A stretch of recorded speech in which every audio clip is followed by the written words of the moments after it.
Well, we may not be in Kansas anymore, but we wish we were, at least fiscally. That state closing a huge budget gap by making some tough choices, raising some taxes, but cutting spending as well. Should other states follow the lead of the Sunflower State? Joining us now in a Fox Business exclusive is Governor Mark Parkinson. And I will not reveal that you're in Kansas City, Missouri, Governor. We'll keep that just between you and me. Welcome to the program. How hard have the decisions been, and how much pushback have you faced, even as a Democrat, on, cutting things out of the budget? Well, on this dark day in the Dow, we have great news from Kansas, which is that we did balance the budget, and it was tough. Our budget's about $6 billion, and we had a $1.3 billion shortfall.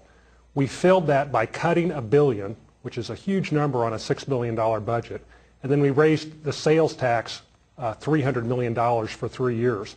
I will tell you that both the cutting and the raising of the tax were tough. Obviously, there are constituency groups that don't ever want their budgets cut, and there are taxpayers that don't ever want their taxes increased. But when you face tough times like we faced, everybody has to pitch in, and in the great Kansas spirit, we were able to get it done. How much has that slight sales tax increase hurt sales, if at all?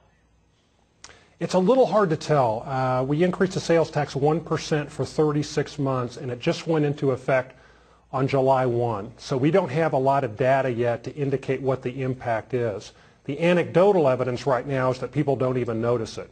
1% is significant when you add it up in the aggregate, but on an individual purchase, it's not that much. And what about the budget cuts? Specifically, Governor, what have you cut? And what was the hardest to cut?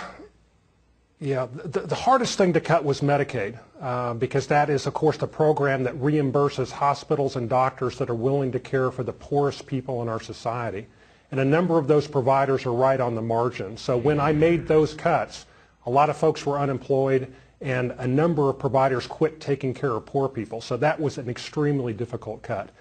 The depth of cuts that I made to education also hurt. Kansas, like a lot of other states, over 60% of our spending is education. So if you cut $1 billion, you're going to deeply cut education. Those are the two that I think hurt the worst. How do you bring companies to Kansas?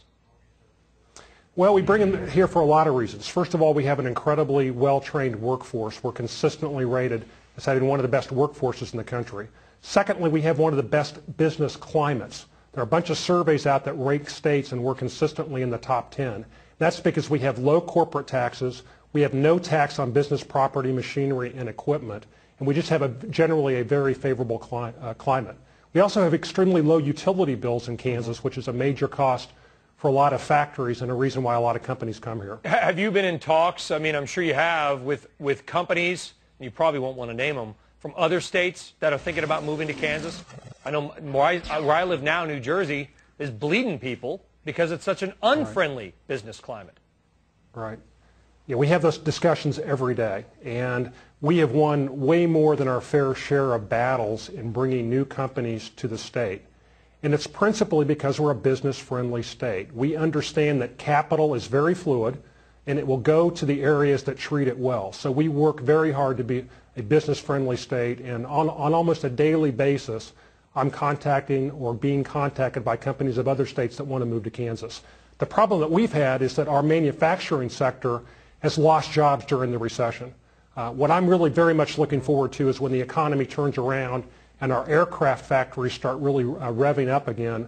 When you take that activity along with the companies that have moved to Kansas, it's going to be a very exciting time. A governor who understands that capital is fluid and will move where it's cheapest and most well used. Actually, Governor, I mean this is a compliment, I'm not sure every governor in America knows that. Well, I'm a business person, and I do take that as a compliment, so thank you very much. Yes, sir. Thank you very much. Kudos. Governor Mark Parkinson, thank you very much for joining us, sir. We appreciate it. Good luck to Kansas. The market needs some luck today, down 244 points of the Dow to 10,399.